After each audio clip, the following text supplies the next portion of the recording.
Bonjour à tous et bienvenue dans cette nouvelle vidéo. Aujourd'hui, nous reprenons un petit peu nos vidéos pour connaître un peu plus en profondeur les personnages du monde magique. Et aujourd'hui, on a choisi la grande, la merveilleuse, la sympathique, l'incroyable et l'adorable Dolores Jane Ombrage. Le professeur que l'on aurait adoré détester et que franchement on aurait eu bien du mal à supporter. Dolores Ombrage, c'est évidemment le personnage central de Harry Potter et l'Ordre du Phénix, mais c'est aussi plus que ça, car elle est devenue un personnage véritablement culte de la saga.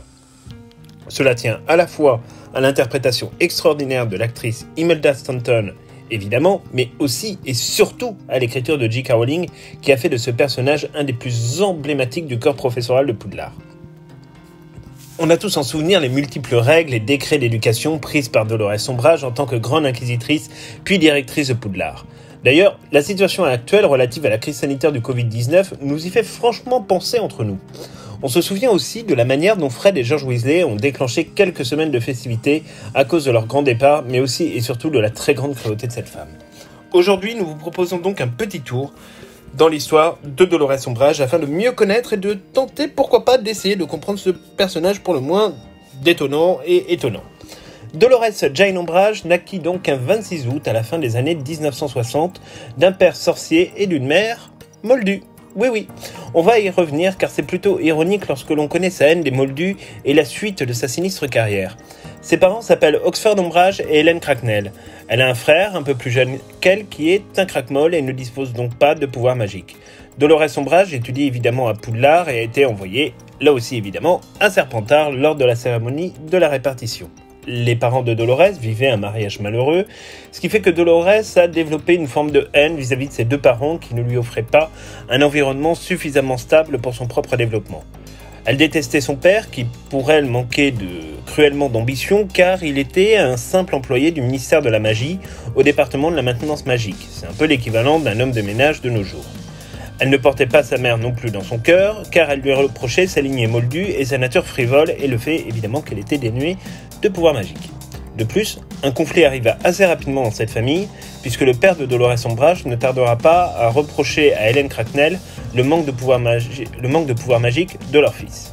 Le couple divorcera quelques années plus tard, a priori dans la 15e année de Dolores Ombrage, et elle restera évidemment avec son père, en reniant totalement à la fois sa mère mais aussi son frère qu'elle ne reverra par la suite jamais. Hélène et son fils, eux, retournèrent vivre dans le monde des moldus et on n'entendit plus jamais parler d'eux. Dolores commença à ce moment-là de l'histoire à forger finalement sa propre histoire et sa propre légende. Très logiquement, après avoir renié sa famille, elle se mit également à renier son statut de sang mêlé pour affirmer son appartenance à une famille de sang pur, et pas n'importe laquelle puisqu'elle prétendait être l'une des descendantes de la famille Selwyn. La famille Selwyn est une des 28 familles sacrées présentes dans le registre des sangs purs au ministère de la Magie. D'ailleurs, cette affirmation tiendra longtemps car lorsqu'elle confisqua le médaillon de Salazar Serpentard à Mondigus Fletcher après les événements de Harry Potter et le prince de sang mêlé, elle affirmera que c'était un objet de famille. Est-ce pour Serpentard? Est-ce pour Selwyn? Sans un malentendu, ça pouvait fonctionner. Après ses études à Poudlard, Dolores, qui était une très bonne élève, intégra directement le ministère de la Magie en tant que stagiaire au service des usages abusifs de la magie. Seulement âgée de 17 ans, Dolores montre déjà une personnalité pour le moins très affirmée et extrêmement ambitieuse, mais aussi déjà un peu ravagée du bocal, avec des tendances sadiques voire perverses relativement développées vis-à-vis de ses collègues. On le sait, le ministère de la Magie a une certaine reconnaissance du mérite au travail. On l'a déjà vu pour Minerva McGonagall, ce fut le cas également pour Barty Croughton Senior, ou encore Harry Potter après la bataille de Poudlard. Or, Dolores Ombrage est une personnalité pour le moins consciencieuse. Elle sait être habile à la fois dans les relations avec ses supérieurs, en usant de flatteries et de commérages intelligemment placés sur ses collègues, mais elle avait aussi une fâcheuse tendance à piéger ses petits camarades et à s'approprier le mérite du travail des autres. C'est ainsi qu'elle débute son ascension dans les arcanes bien compliquées du ministère de la Magie. À moins de 30 ans, elle est devenue la directrice de cabinet du ministre de la Magie, probablement sous le mandat de Millicent Bagnold, qui fut ministre de la Magie de 1980 à 1990. Seulement, plus Dolores prenait du poids dans la hiérarchie du ministère de la Magie, plus elle devait faire attention à sa légende de descendante de sang pur. Surtout que son père était encore à ce moment-là employé au ministère, toujours à la maintenance magique, au moins on peut dire qu'elle n'aura pas fait usage du piston familial pour aider son pauvre père à s'élever dans l'organigramme. Et c'est d'ailleurs même tout le contraire, puisqu'en fait, elle va réussir à s'en débarrasser pour ne pas risquer de faire tomber à l'eau toute sa jolie histoire si bien travaillée de sang pur et de descendant d'une grande famille sacrée. Et elle va même d'ailleurs rémunérer son père pour qu'il parte à la retraite un petit peu plus tôt. Le ministère de la magie, évidemment, est un petit monde et la présence de deux ombrages pose évidemment un certain nombre de questions. Chaque fois qu'un de ses collègues l'interrogeait sur cette curieuse ressemblance, Dolores Ombrage avait pour tendance de nier catégoriquement toute relation et continuait de prétendre à son origine supposée noble et du fait que son père, qui était décédé, était un ancien membre du Majol Mago. Évidemment, pas grand monde n'était dupe de cela, mais peu ont osé affronter Dolores et ceux qui ont osé ont généralement subi quelques désagréments. Dolores Ombrage ne se mariera jamais, personne ne pouvait véritablement l'apprécier, tant elle faisait peur à son entourage. Même si tout le monde s'accordait sur le fait qu'elle travaillait énormément et avait de très grandes compétences dans ses domaines d'activité, les gens préféraient garder une certaine distance, et on ira même jusqu'à dire une saine distance vis-à-vis d'elle, et on peut franchement les comprendre. Parfois, elle tenait en privé des propos extrêmement durs et extrêmement violents sur le sort qu'elle aimerait réserver aux sorciers nés moldus et aux créatures fantastiques qu'elle estime toujours inférieures aux sorciers de sang pur. La carrière de Dolores Ombrage continue sur sa lancée et elle prend de plus en plus de poids dans l'organisation du ministère. Son caractère, profondément anti-moldu et violente, a trouvé au ministère un vrai allié en la personne du ministre de la Magie Cornelius Fudge, dont la paranoïa vis-à-vis d'Albus Dumbledore ne faisait que s'accentuer jusqu'à atteindre son paroxysme après les événements du tournoi des Trois Sorciers. Elle devient successivement secrétaire d'État à l'éducation au ministère et se fait ensuite imposer comme professeur de défense contre les forces du mal à Poudlard afin de surveiller Dumbledore de près. Seulement, là aussi, Dolores Ombrage manquait cruellement de pouvoir à son goût et c'est dans cette optique qu'elle réussira à convaincre Cornelius Fudge de la nommer en tant que grande inquisitrice de Poudlard. C'est à ce moment-là que Dolores a pu commencer à s'en donner à cœur joie dans la persécution des élèves, grâce notamment à ses multiples décrets d'éducation, mais aussi à sa plume sanguinaire, dont Harry gardera pendant très longtemps quelques traces. Dolores, en tant qu'élève, n'a jamais été heureuse dans le château.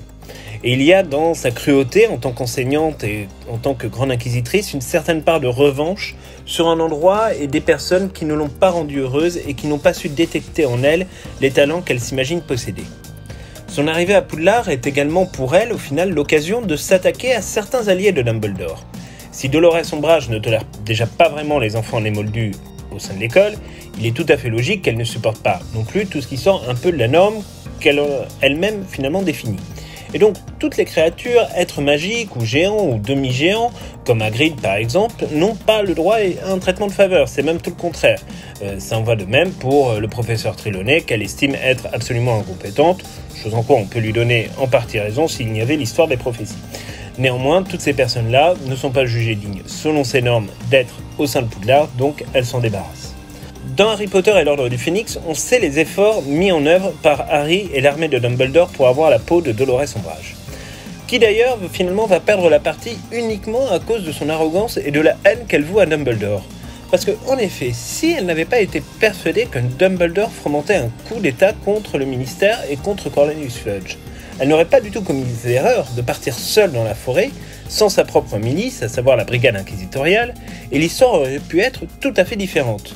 Mais son désir de faire carrière est tellement grand que rien que l'idée d'être celle qui découvrira enfin une preuve concrète du supposé complot d'Albus Dumbledore contre les autorités magiques suffit à la faire dérailler, à lui faire perdre tout sens commun et tout réflexe de prudence.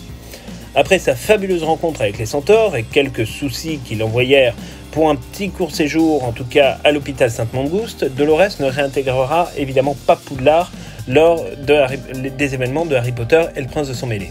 Il faut dire que la bataille du ministère de la Magie et le retour avéré de Voldemort a eu de sacrées conséquences politiques et Cornelius Fudge a été évidemment poussé à la démission. Il est remplacé par Rufus Grimgeour, qui est positionné comme un chef de guerre contre celui dont on ne doit pas prononcer le nom. Il ne s'occupe pas tellement du cas de Dolores Ombrage et va la cantonner finalement à ses simples tâches de secrétaire d'État. Elle est un peu mise au placard et en fait ceci fut au final une erreur de la laisser errer dans les couloirs du ministère de la Magie et on va voir très rapidement pourquoi. On sait que Harry a toujours eu beaucoup de doutes sur le ministère de la Magie et notamment sur Rufus Grimgeour. Et la présence de Dolores Ombrage dans les hautes arcanes du lieu central du pouvoir magique en Grande-Bretagne n'est pas franchement étranger. Harry Potter, selon J.K. Rowling, a toujours considéré la non-sanction d'ombrage comme étant une preuve de la corruption qui régnait à l'intérieur même du ministère, chose en quoi il n'avait pas tout à fait tort. C'est pourquoi il refusera toujours de coopérer avec le nouveau ministre de la Magie, et ceci jusqu'à son assassinat dans Harry Potter et les Reliques de la Mort. L'assassinat d'ailleurs de Rufus Scrimgeour fut une véritable bénédiction pour Dolores, dans la mesure où cette dernière allait enfin pouvoir naviguer dans un univers qui lui correspondait tant dans les méthodes que dans l'idéologie. C'est pour cela qu'elle vit l'arrivée de Pius Technis comme une bénédiction. Cette espèce d'homme politique marionnette, complètement piloté par Lord Voldemort, donnait au ministère une tournure tellement ténébreuse que Dolores ne pouvait y trouver finalement que son compte. Alors cependant, même si nous n'aimons pas Dolores Umbridge, ne nous y trompons pas. Dolores n'a jamais pris véritablement parti pour Voldemort, mais elle n'a jamais non plus lutté contre lui. Il faut savoir que Dolores est une loyaliste et est loyale dans une certaine mesure au ministère. Ce n'est pas quelqu'un qui s'autorise beaucoup à digresser de la ligne qu'on lui donne, sauf à l'excès dans certains cas. Voldemort n'a d'ailleurs jamais prêté attention à Dolores Umbridge. Cependant, les Mange-Morts ont vu en elle une personnalité qui était capable de servir loyalement les idéaux de la maison. Elle fut bombardée directrice de la commission d'enregistrement des Némoldus, qui était en réalité un tribunal probablement illégal destiné à envoyer à Azkaban toute personne que le nouveau régime n'estimait pas digne d'exercer la magie. Le tribunal estimait, sans contradiction possible, qu'un sorcier Némoldu avait forcément volé ses pouvoirs et la baguette à un vrai sorcier. Dolores Umbridge, elle, se montrait absolument intraitable, voire insupportable, et probablement poussée à son paroxysme par l'Horcrux qu'elle portait autour du cou jusqu'à ce que Harry Potter s'en saisisse lors de l'attaque du ministère dans Harry Potter et les Reliques de la Mort. Après la chute de Lord Voldemort, lors de la bataille de Poudlard, à laquelle d'ailleurs Dolores ne prit pas part, ni d'un côté ni de l'autre, elle fut jugée par le Major Mago pour avoir activement coopéré au régime de terreur qui avait été institué par Voldemort, et elle sera reconnue coupable d'avoir torturé, emprisonné et condamné à mort un certain nombre de sorciers qui ne purent évidemment pas supporter la terrible prison des sorciers d'Azkaban.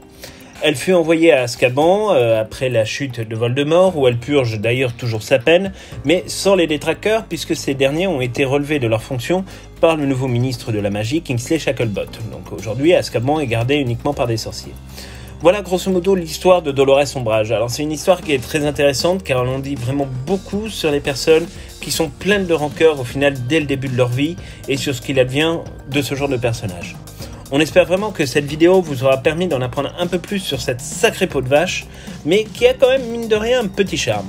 Pour information, l'actrice qui joue Dolores Umbridge dans Harry Potter et l'Ordre du Phénix, puis dans les Reliques de la Mort, sera en 2021 dans la série The Crown, puisqu'elle va interpréter à partir de la 5e saison la reine Elisabeth II, et vraiment nous on a très hâte de découvrir son interprétation du personnage, parce qu'en plus The Crown est l'une de nos séries préférées, ça on pourra peut-être un jour vous en parler éventuellement dans une FAQ, et la saison 4 d'ailleurs commence le 15 novembre, c'est-à-dire dans très peu de temps.